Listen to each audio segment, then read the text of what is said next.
I am 40 years old, and today is Friday, June 11th, 2021. I am in Chicago, Illinois, and I have the pleasure of interviewing my friend and composer, Elisabet Curbelo. Hi, I'm Elisabet Curbelo. I'm 36 years old. Today is Friday, June 11th, 2021. I'm in Salt Lake City, Utah. And today I'm interviewing with my friend Xavier Beteta. Well, it's a pleasure to be here with you, Elisabet. And just as an introduction, I would like to say that you are a composer originally from Gran Canaria, Spain. And then we studied at UC San Diego. We did our doctorates in music composition there. And now you are a professor at a University of Utah. You teach composition there. So I would like to start by, just asking you how did you decide to become a composer, and tell us a little bit about your story and how you ended up, coming to the U.S. to study as well. Yeah, it is great to be talking with you and having this conversation, Javier. I remember before I arrived at UC San Diego in California, when I was moving to the United States, how you saw the list of new students and you contacted me to see if I needed help with anything because you knew how hard it was to move to a new country where the culture is so different, where everything is so different, and you were super helpful in helping me adapt to the new university, the new culture and country. So thank you so much for that. So yeah, I'm from the Canary Islands in Spain. Is The Canary Islands are by the coast of North Africa in the Atlantic Ocean. They're far from Spain. It's like 3 hours and a half on a plane to travel from Gran Canaria, where I'm from, to Madrid. So I was born and raised there. I studied piano since when I was 7 years old. I started studying in the conservatory in Gran Canaria. I decided to study piano because my brothers, they're pianists. They started with that, and I wanted to do everything like they were doing. So I told my mom that I wanted to study piano like them, and that's what I was doing. And I was lucky that in my family I received support. They were really happy with us being musicians, the three of us. So at home we were playing the piano. We grew up playing the piano at home together. And I don't know how my parents stand that. Like there were three pianos sounding at the same time in the house. So that's how I grew up, listening to music and knowing the repertoire that my brothers were playing. I had courses in harmony or counterpoint, introduction to composition for the piano studies in the conservatory. And I was very, very interested in those studies. I was spending a lot of time doing the homework for those courses. I was Mhm. also very happy with singing. I was in many choirs. So those were things that made me happy. Playing the piano made me very happy, but also creating music, improvising in the piano, singing. So it wasn't only playing the piano, but doing more things. Because of that, I decided to study. After I studied piano pedagogy, I decided to move outside of the Canary Islands to keep studying more things. And that's what my interest and motivation to study something more than piano is what motivated me to leave Gran Canaria and first go to Madrid to study composition there. And then I moved to Istanbul in Turkey to study composition there too. And then from Istanbul, I came to the United States to keep studying composition. At the end, I decided that's what I wanted to do, to compose. And I think something similar happened to you, right, Javier? You started studying piano in Guatemala, but then at the end you decided to study composition. Could you talk a little bit about your process, how you started with piano and then transitioned to being a composer? Yeah, yeah, you are right. So I studied piano in Guatemala. I started when I was 10 years old, and then I went to the conservatory there. And at that time, you could not study piano at the college level in Guatemala. It was just the conservatory, and I really wanted to pursue, my studies in music. But at the same time, I was always composing on the side. I was already kind of like composing, but without any formal training in composition. I would just compose on the piano, like improvising. Um, so once I finished the conservatory, I was 19 years old. I got a scholarship to study piano here in the US with an Argentinian pianist, Sylvia Kersenbaum. And so I got my undergraduate in piano. But then I decided that I really wanted to do composition. But I had a question because I had never had any formal training in composition. I didn't have courses in harmony of counterpoint, so I thought the best thing would be to study music theory first before I could really study composition. So I got a master's in music theory at University of Cincinnati, and then I well before before I went to get my doctorate in composition in San Diego, I took a little detour and I studied law as well. I went to law school, but then I decided to go back to music. Oh, that's so interesting. So I think there's something similar in my career where I'm looking for something.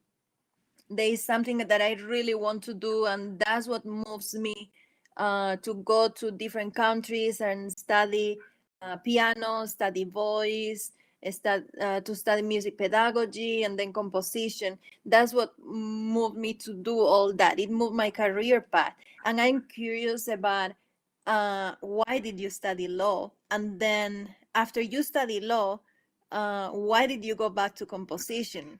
What moved you to do that? Right. So yeah, right after I finished my master's, I started teaching part time at a university. It was Northern Kentucky University, very close to Cincinnati. So I was teaching music theory. I was teaching music in the mornings, and then I started realizing that it was very hard to find a job as as a professor, especially just having a master's. And I saw how competitive it was, especially getting university positions. So the school there had a law school program that would you could study at night. So I decided, well, I might have a second career in case music doesn't work. So I went to law school, the night program, and yeah, I finished and I graduated, and then I did like 3 months in a law firm as a practitioner, but I did not have fun there. It was a different world. I didn't like it. And so I decided, no, I really want to do music. And if I really want to teach, I probably need to get a doctorate. So I'll just go back and, apply to doctorate programs in composition. And that's how I ended up going to San Diego.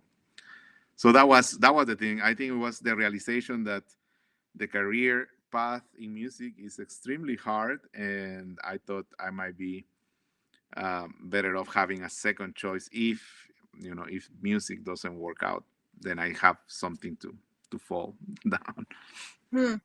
Did you feel that way when you were in Guatemala, that the career path in music is extremely difficult, or did you see more possibilities? No, in Guatemala it's the same. It's very hard. It is even worse. Like if you want to pursue a career in music, you either teach or you have to play here and there to make a living. So yeah, I always knew that music was going to be a hard path. But eventually I found a position, and now I teach here in Wheaton College in Chicago. Yeah, so that's more or less my story. Hmm. That's So, that's interesting. Is there anything that you learned from when you were studying law that you are applying to composition or music, or or it was a detour that it just make you realize how much you want to compose, and you want detour again.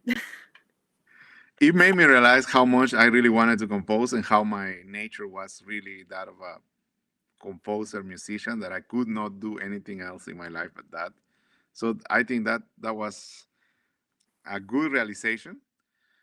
On the other hand, I think law school gives you training that it's very important. It helps you in all aspects of your life, just how to look at problems from different points of view and how to analyze arguments.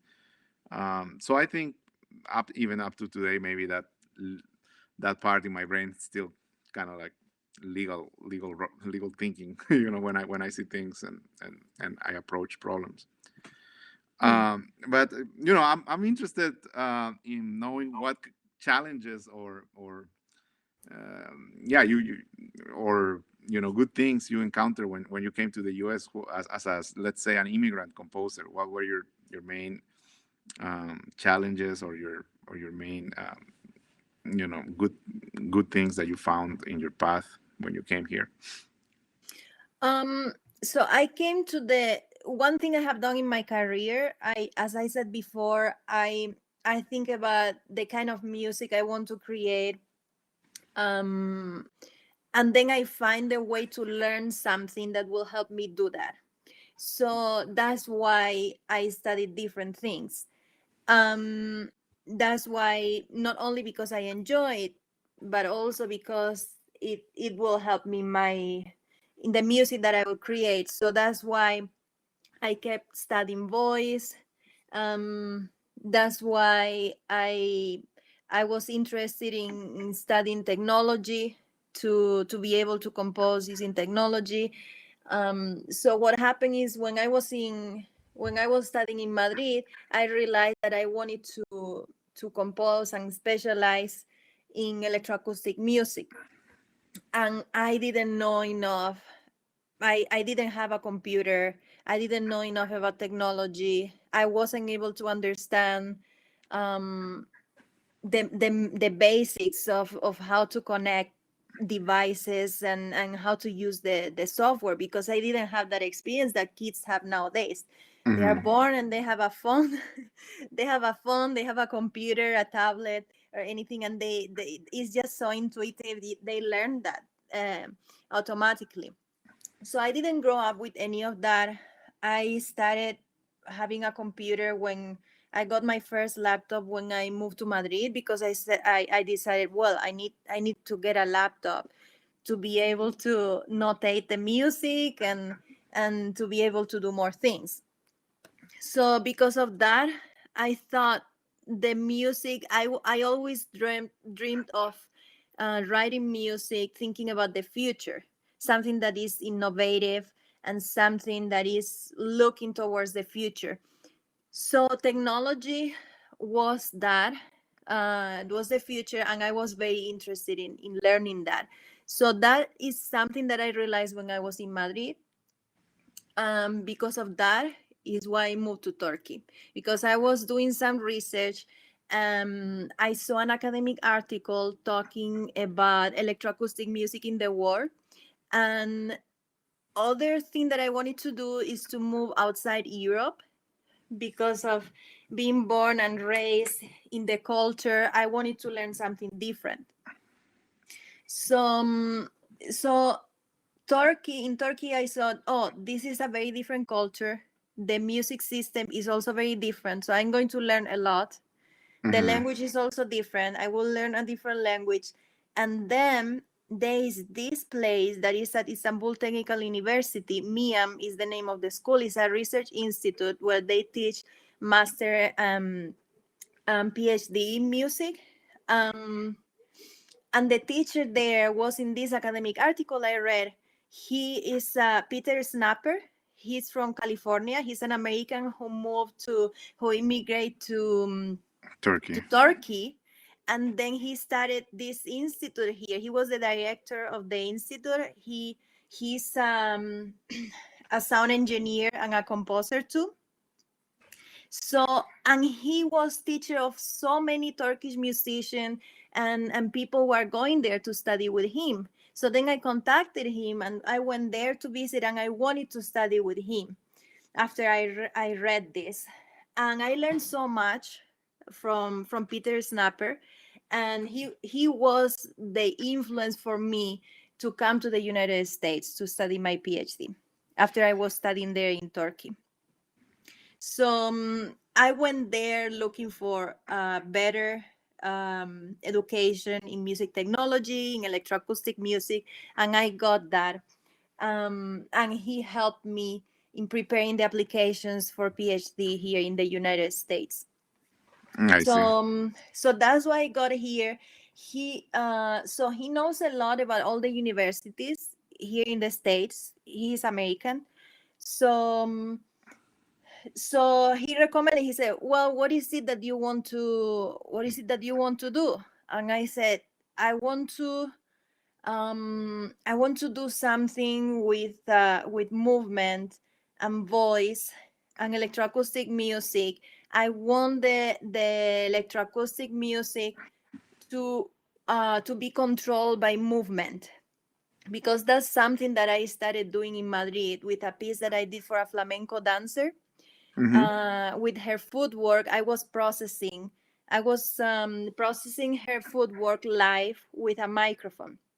But then I saw so many problems with that, and I thought, what if I can create devices? If I can work with people, create some devices like shoes or some things that can control, that are attached to the body and can control the electronic sound directly instead Uh-huh. of doing it with a microphone. So I had those ideas since I was in Madrid. And then I told him all this. He said, well, looking for a program where they're strong in voice, in technology, they do experimental music, and you can do all these kind of experiments. He said, I think there's only one place in the world where you can find that. And that was UC San Diego. Hmm. And that's why I applied to study there, because like with all these requirements, he said there are not many places that where you can do all that in one place. So So that's did you find that in UC San Diego? Were you oh able yeah. to do all this experimentation that you were thinking of? I found all that. I was really happy. So one thing that I found here in the United States in respect with other places where I have been is I mean, universities are great.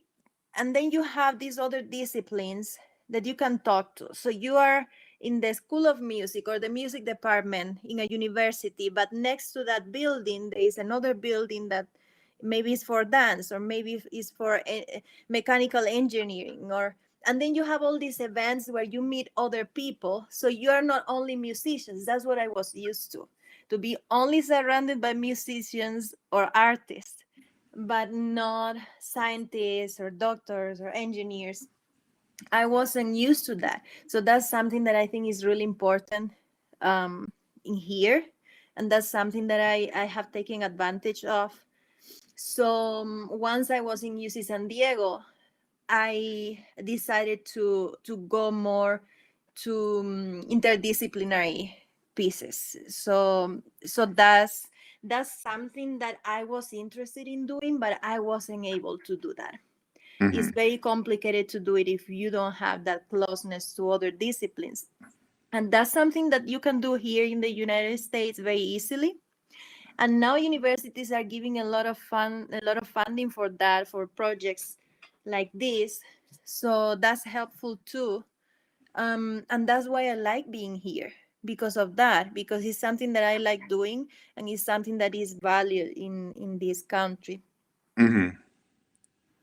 So you would say like that accessibility to collaborate with other disciplines, that's something that the U.S. promotes, as opposed to, in other countries seems like music is more closed in their circle.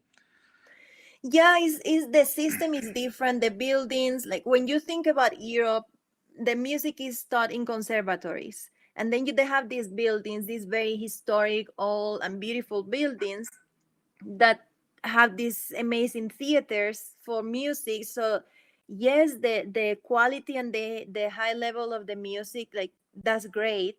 And but then it's all musicians. It's only you Right. get a high quality education, but then you are not close to other disciplines. It's all only musicians. So that's the reason why I like it here, I because see. that's something that is my interest as a composer, and it's something that I can do here easily. What about you? Yeah, I think I agree. I think the U.S. is in the U.S. the education in general is more open and more open to your dreams and to let you do whatever you want, what you want. And I think that's why I was able to like switch from music to law and back to music. I don't think in any other country you can do that so easily. But here, they are very open for you to pursue your dreams. So I think that that's a very um, important aspect of American education. Like it's very innovative and versatile as well. Like they think Mhm. outside the box. Yeah. Um, Now you were asking before about the challenges, right, because right. yeah, these are What all kind of like challenges great have you faced things. here in the U.S.? Yeah, so these are all great things, but then when I think, so all that, I'm very happy.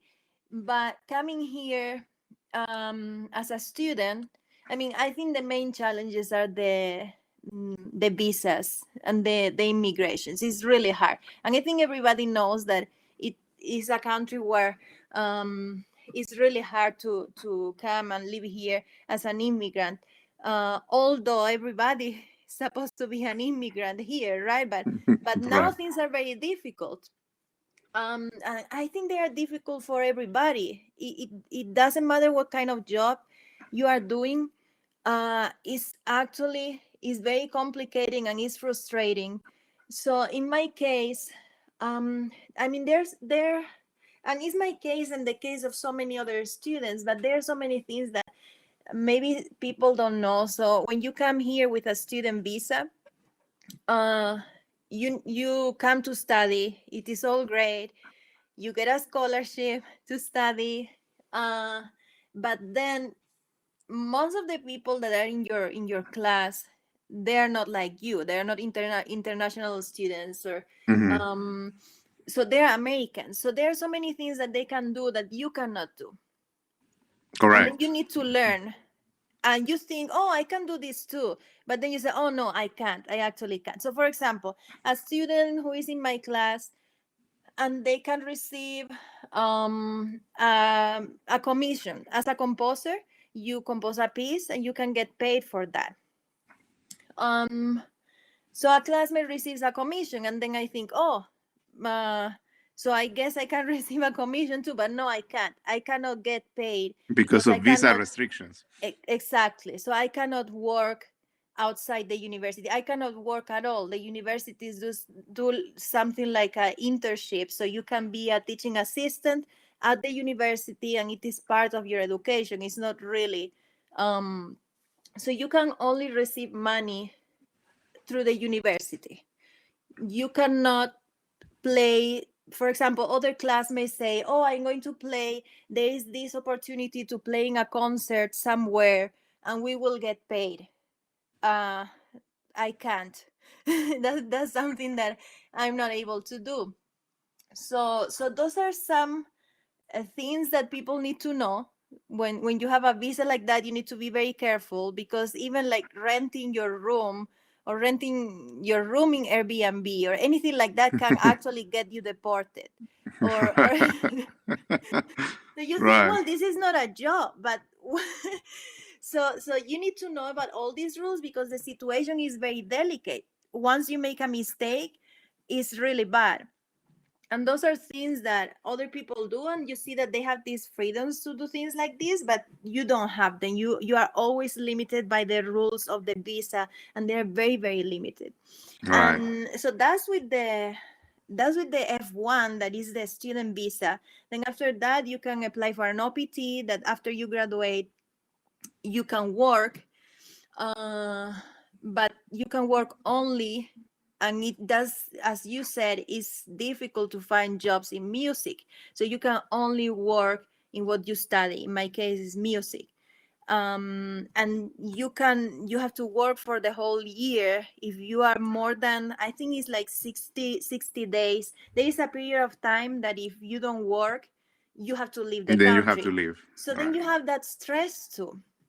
So then there are all these rules, there are so many rules that you need to know, because otherwise if you do something wrong you will get in trouble. And this is actually very challenging, because you know that you are not like other people that are around you. You cannot do things like other people. You will always be doing less. So Correct.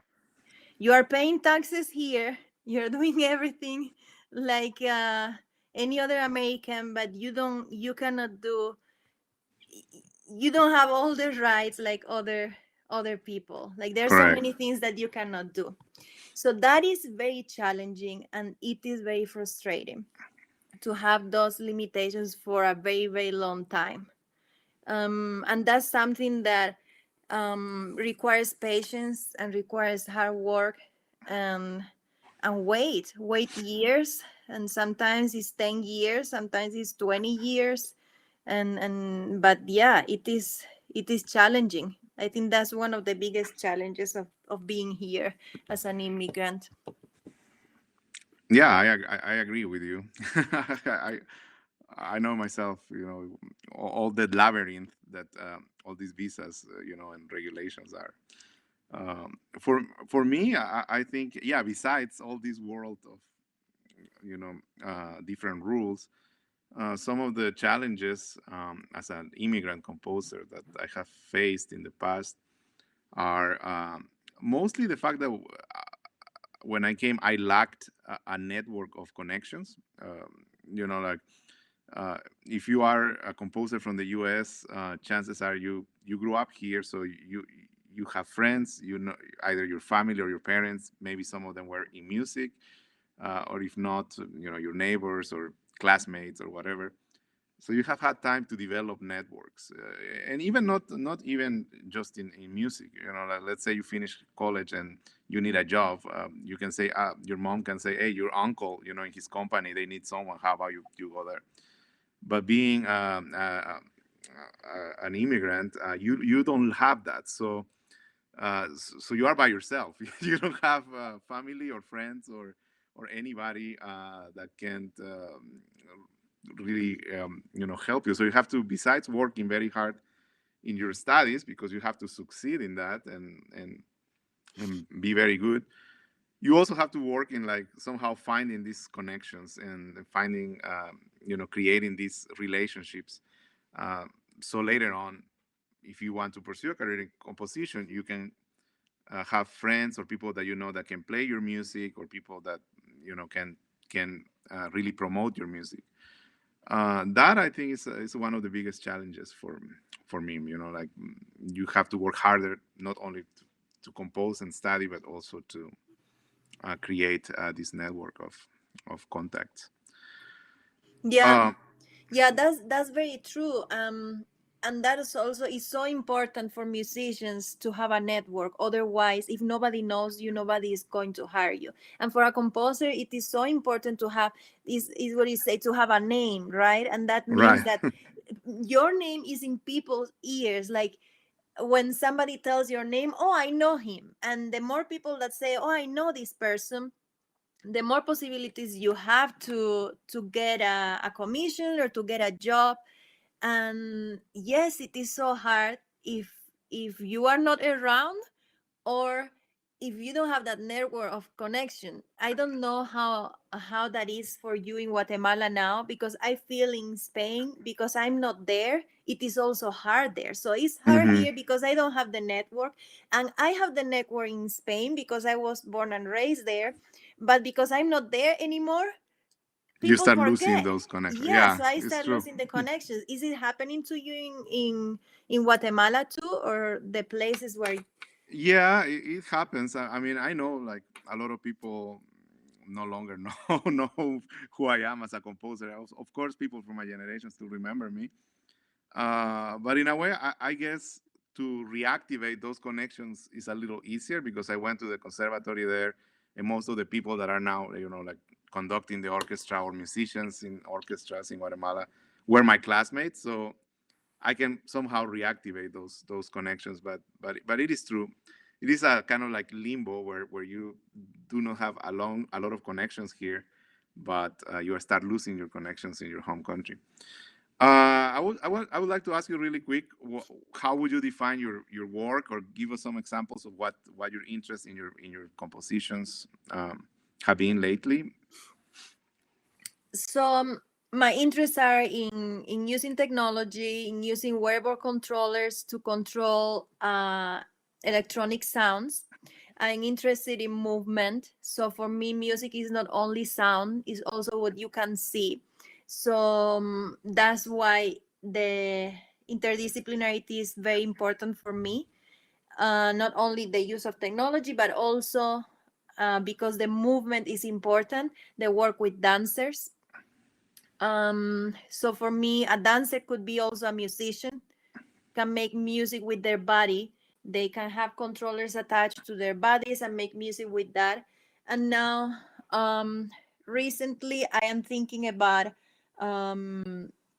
what is happening with technology, what is happening with the war, what is any experience that I have that is happening in my time influence my music, and also the places where I have been, but also what is happening, and something that I am really aware of that is happening now with the pandemic, with all the things happening. Is not only the pandemic, but things in the environment, the drought, the wildfires, like all these things happening is really calling attention for what is going on with the climate and the effects of climate change. So this is also influencing my music now, and this is something that uh, is also interdisciplinary. To understand this, I need to look at science, and I need to collaborate with scientists to understand what is happening with the climate and what I can do with my music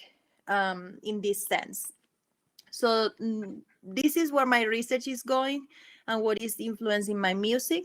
I continue working with technology, wearable devices, and now looking into climate change data and science of it for the music. Mhm. Maybe we can listen to an excerpt of your music.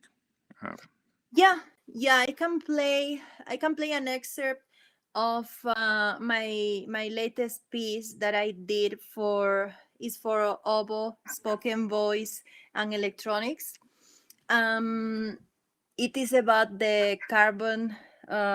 It is about the CO2 emissions in Salt Lake City that they produce in winter. They produce inversions. Nobody can breathe. People need to wear masks because the air quality is really, really bad. It is mainly produced by the traffic. So I did a piece about it, and I will play an excerpt of it.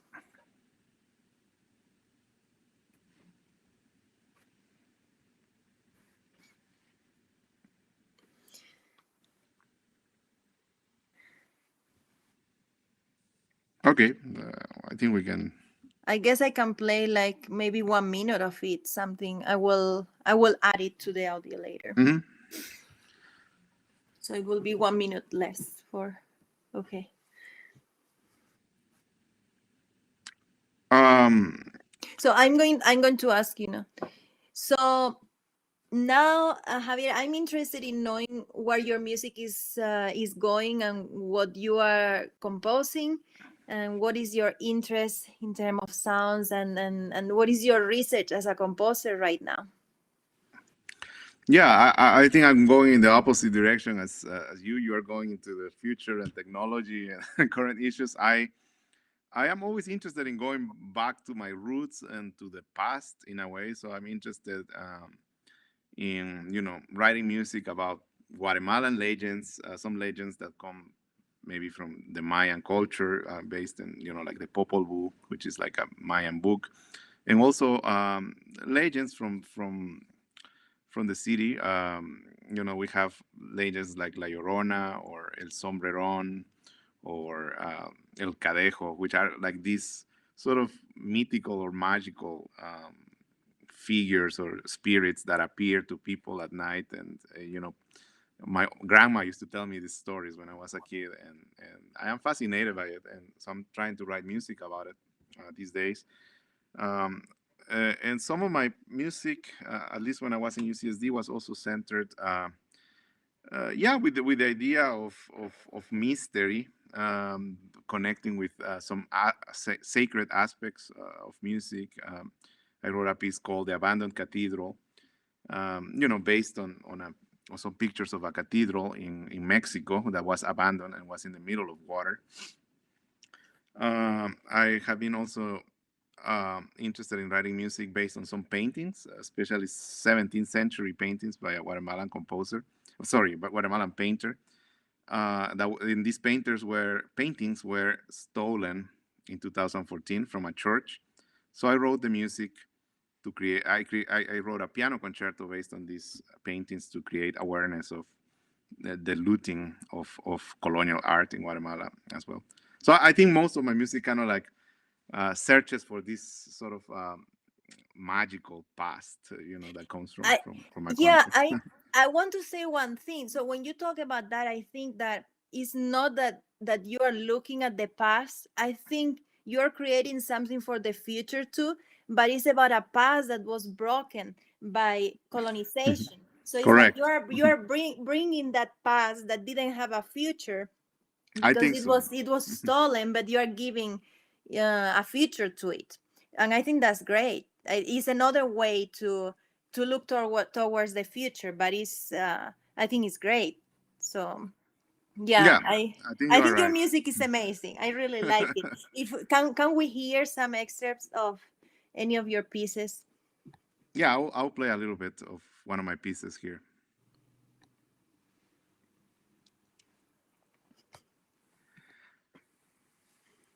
Okay, and just to finalize, I would like to ask you what kind of advice would you have for younger composers who are in other parts of the world that dream to come to the US? What kind of advice would you give them? Um, yeah, it's I would say to really prepare and know what it is hard, like doing anything, right? Like trying to pursue studies in higher education is hard.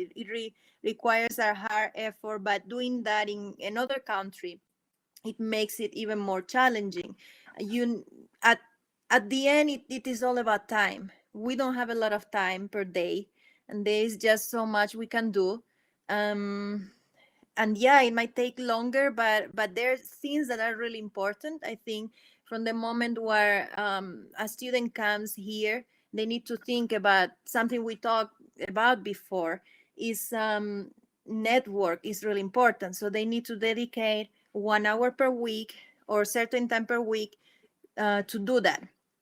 Otherwise they will forget about that and just do what they have to do, that is already very hard. Is fulfilling all the requirements for a degree and studying and learning. But that's a very important part that we tend to forget, and it's really important. So that's an advice I would give: study, do the best you can, but also dedicate 1 hour per week minimum to network, and get your name out there. Mm-hmm. Right. Yeah.